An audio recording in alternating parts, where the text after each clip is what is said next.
Bismillahirrahmanirrahim. Assalamualaikum warahmatullahi wabarakatuh. Saya Salam.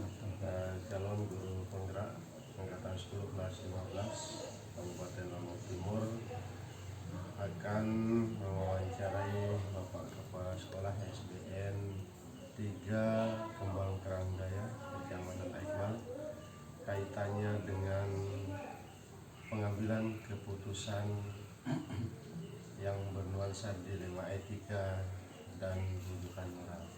Selamat malam Pak Kepala. Ya, selamat malam. Izin yang akan mewawancarai Bapak tentang kaitannya bagaimana Bapak mengambil sebuah keputusan tentang kasus yang bernuansa dilema etika atau rujukan moral. Nah, selama ini bagaimana Bapak mengidentifikasi kasus-kasus yang merupakan dilema etika atau rujukan moral? Baik, ini berdasarkan pengalaman saya secara ringkas bahwa setiap keputusan itu pasti ada atau didasari dengan sebuah aturan gitu. Tentu kita tidak bisa melakukan tugas itu, menjalankan tugas dengan keluar dari aturan. Nah, ketika aturan berbenturan dengan kepentingan, maka disitulah perannya dilema etika itu serta pasangannya itu rujukan moral. Dan bagaimana seorang pemimpin mengambil sebuah kebijakan bahwa kebijakan itu tidak merugikan orang lain, dan aturan-aturan yang sudah yang berlaku itu tetap dijalankan. Ya. Nah, kaitannya dengan proses pengambilan keputusan.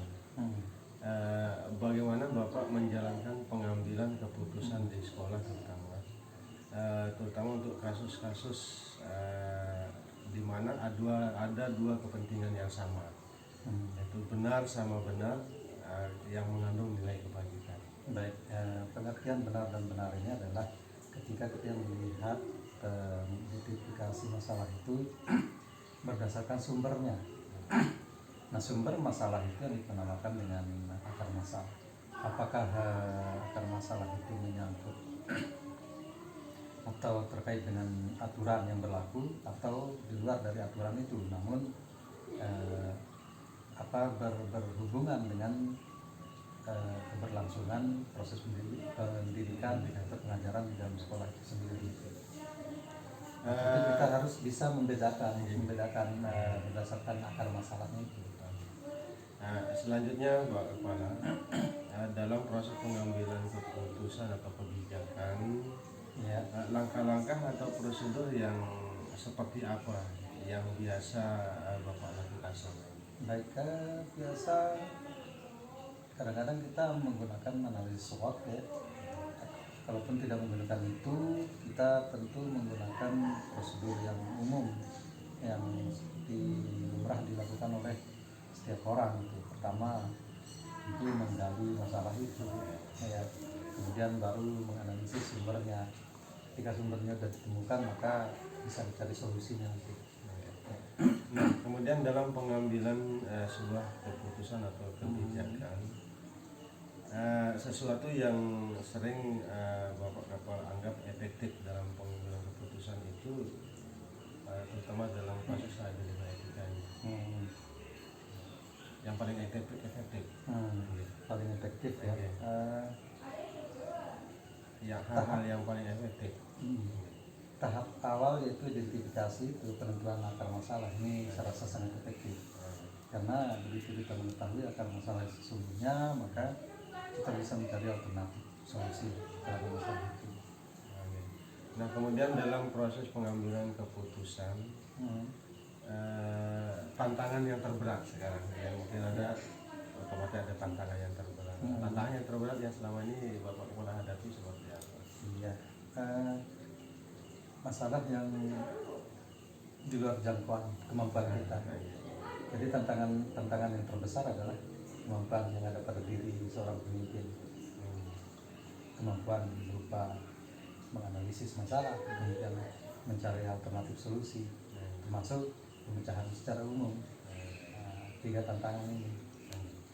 Nah, tatkala ada sebuah masalah, Pak, apakah dalam proses penyelesaian masalah itu Bapak mencoba hanya secara khusus Ya. atau ketika ada masalah Bapak langsung menyelesaikan? Baik, ada yang terjadwal, ada yang tidak. Dari mana kita bedakan itu dari segi apa namanya urgensinya, apa tingkat kedaruratannya gitu. Mana yang hal yang kebutuhan atau masalah yang harus segera diselesaikan, itu tanpa kita masukkan jadwal. Pun jadwal pun juga tidak apa-apa gitu. Nah, dalam proses pengambilan kebijakan, kira-kira ada nggak seseorang atau faktor-faktor yang selama ini mempermudah atau membantu Bapak dalam pengambilan kebijakan atau keputusan dalam kasus ini? Baik, kita memiliki ada istilahnya guru senior di sekolah, di mana guru senior ini memiliki pandangan yang jauh lebih luas dari kita karena beliau itu sudah lebih dulu daripada kita di sekolah itu, sehingga setiap permasalahan yang ada di sekolah sudah diketahui, dikuasai oleh guru-guru senior tersebut. Termasuk juga orang yang tidak bisa kita lupakan adalah atasan kita gitu. Nah, dua unsur ini ya, guru senior maupun atasan kita tidak bisa kita lepaskan gitu saya. Dari semua apa yang Bapak sampaikan tadi, pembelajaran apa yang Bapak petik, yang bisa Bapak ambil dari pengalaman Bapak di dalam mengambil sebuah kebijakan sehingga tidak ada yang merasa dirugikan, tidak ada yang merasa disakiti? Ya. Kurang lebih 3,5 tahun saya menjadi kepala sekolah.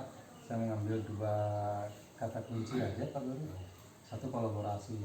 Kita kerjasama dengan sama guru di sekolah, operator ya, wali murid, komite, termasuk juga kolaborasi dengan tetangga sekolah, maksudnya sekolah di luar sekolah kita gitu ya. Kemudian yang kedua itu loyalitas dalam pimpinan. 2 kata kunci ini menurut saya yang menjadi catatan penting. Berarti loyalitas dan Kolaborasi. ya. Baik Pak Kepala, terima kasih banyak atas ilmunya. Sama-sama. Ini menjadi tambahan pengetahuan bagi saya, terutama saya sebagai calon guru penggerak angkatan 10 kelas 15 Kabupaten Lombok Timur. Sekali terima kasih Pak Kepala. Mohon maaf. Assalamualaikum warahmatullahi wabarakatuh. Waalaikumsalam. Semoga sukses. Terima kasih.